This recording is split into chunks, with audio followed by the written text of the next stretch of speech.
હવે પ્રસ્તુત છે પ્રાસંગિક આજનો વિષય પિન કોડ સપ્તાહ. સંપાદન અને પઠન અશરફ નથવાણી. ભારતમાં દર વર્ષે 15 જાન્યુઆરીથી 21 જાન્યુઆરી દરમિયાન પિનકોડ સપ્તાહ ઉજવવામાં આવે છે, જેનો ઉદ્દેશ્ય પિનકોડના મહત્વ અંગે જાગૃતિ લાવવાનો છે. આજના ડિજિટલ યુગમાં મોટાભાગે ઓનલાઈન ખરીદી કરતી વખતે આપણે આપણા વિસ્તારનો પિનકોડ દાખલ કરવો જરૂરી બને છે. શું તમે જાણો છો કે માત્ર એક પિનકોડ વડે તમારો સામાન સાચા સરનામે કેવી રીતે પહોંચી જાય છે? શું તમે ક્યારેય વિચાર્યું છે કે પિનકોડની જરૂર કેમ પડે છે?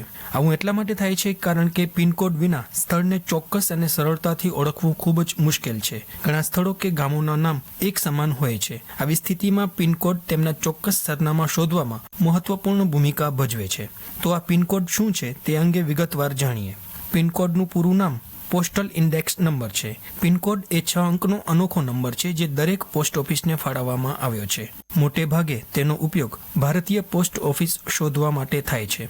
ભારત હાલમાં વિશ્વની સૌથી મોટી પોસ્ટલ નેટવર્ક સિસ્ટમ ધરાવે છે, જેમાં 1,64,000થી વધુ ટપાલ કચેરીઓ સમગ્ર દેશમાં ફેલાયેલી છે. પિનકોડ સિસ્ટમને કેન્દ્રીય સંચાર મંત્રાલયના અધિક સચિવ રામ ભીખાજી વેલણકર દ્વારા પ્રસ્તુત કરવામાં આવી હતી. દેશમાં બોલાતી વિવિધ ભાષાઓ અને એકસરખા નામને લીધે સ્થાનના નામોમાં થતી મૂંઝવણને દૂર કરવા આ પદ્ધતિ ઊભી કરવામાં આવી હતી. ભુજ પશ્ચિમ સબ ડિવિઝનના ડાક નિરીક્ષક રિઝવાન ખોજાએ આકાશવાણી સાથે વાતચીત કરતા જણાવ્યું કે પિનકોડ સિસ્ટમ હેઠળ ખૂબ સારી રીતે કાર્ય કરવા માટે આખા દેશને 9 પિન ઝોનમાં વિભાજિત કરવામાં આવ્યા છે. પિનકોડનો દરેક અંક ચોક્કસ બાબત દર્શાવે છે. પિનકોડ એટલે કે પોસ્ટલ ઇન્ડેક્સ નંબર જે છે એનું જે મહત્વ છે, ધારો કે આપણે એક ઉદાહરણના તોર પર લઈએ કે 370-110 જે આપણા અંજારનો પિનકોડ છે, તો એના જે 6 ડિજિટ છે એના દરેક ડિજિટ છે એક મહત્વ દર્શાવે છે. ધારો કે 370 ની શરૂઆત 3 થી થાય છે, તો 3 ઇટ મીન્સ કે ઈ આખું એનું રિજિયન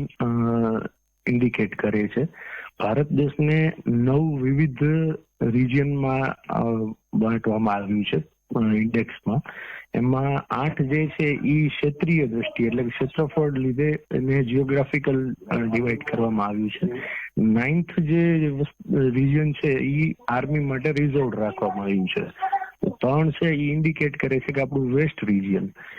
370 એટલે 37 જે છે ઈ એક પોસ્ટલ સર્કલ એટલે કે જે ડાક વિભાગનું જે આખું રાજ્યનું જે આખું સર્કલ છે ઈ ઇન્ડિકેટ કરે છે.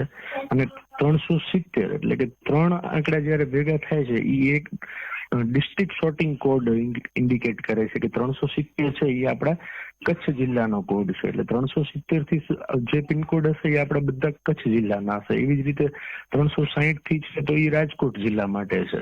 એવી રીતે વિવિધ જિલ્લાઓને આખું 3 આંકડાનું ડિજિટ કોડ આપવામાં આવ્યું છે. અને લાસ્ટ જે 3 આંકડા છે 110 ઈ ઇટસેલ્ફ ડિલિવરી પોસ્ટ ઓફિસ એટલે કે 110 છે ઈ અંજાર પોસ્ટ ઓફિસને ઇન્ડિકેટ કરે છે. એટલે ડિલિવરીમાં અંજાર પોસ્ટ ઓફિસમાં એની ડિલિવરી થશે. હવે આપણે એમ થાય છે કે પોસ્ટલ ઇન્ડેક્સનું મહત્વ પિનકોડનું શા માટે છે? તો ઘણી વખત કેવું થતું હોય છે કે એક જ નામના 2 ગામડા પણ હોય, 3 ગામડા પણ હોય છે. ત્યારે જયારે આપણે ધારો કે એક ઉદાહરણ લઈએ મેઘપર, તો મેઘપર આપણી પાસે કેરામાં છે, મેઘપર અંજારમાં પણ છે, મેઘપર બોરીજી તરીકે. તો પણ ત્યારે જયારે જે લખનાર છે ઈ મેઘપર લખીને નીચે જો પિનકોડ 370-110 લખશે તો ઈ જે સોર્ટિંગ વિંગ છે એની દરેક જિલ્લાની એક સોર્ટિંગ ઓફિસ છે, તો ઈ એને ઓટોમેટિકલી ફર્સ્ટ એટેમ્પ માટે ઈ એને અંજાર જ મોકલશે કારણ કે એનો જે પિનકોડ છે એ અંજારનું ઇન્ડિકેટ કરે છે. તો ઈ પોસ્ટલ તંત્રને એ સમયે બહુ મદદરૂપ થાય છે. એટલે આ રીતે પોસ્ટલ ઇન્ડેક્સ નંબરનું બહુ જ મહત્વ છે. અને ઈ એક આટલું વિરાસતી આપણી ભારતીય ડાક વિભાગની છે અને એ આપણા માટે એક ઉપલબ્ધિ છે. અને એની અંદર પણ ઇન ફ્યુચર પ્રોગ્રેસમાં પાઇપલાઇનમાં છે કે હજી પોસ્ટ કોડ પણ ઇન ફ્યુચર આવવાનું શક્યતા છે કે જેની અંદર આપણે જીઓ ટેગિંગ કરીને આપણા પર્ટિક્યુલર એરિયાને પણ આપણે પોસ્ટ કોડ આપશું, એવું પણ ચાલી રહ્યું છે. આમ પિનકોડ અનન્ય છે. આપણી ટપાલને યોગ્ય ગંતવ્ય સ્થાન પર પહોંચાડવા માટે સાચો કોડ દાખલ કરવો મહત્વપૂર્ણ છે. ટપાલીનું કામ પણ પિનકોડથી ખૂબ જ સરળ બની જાય છે.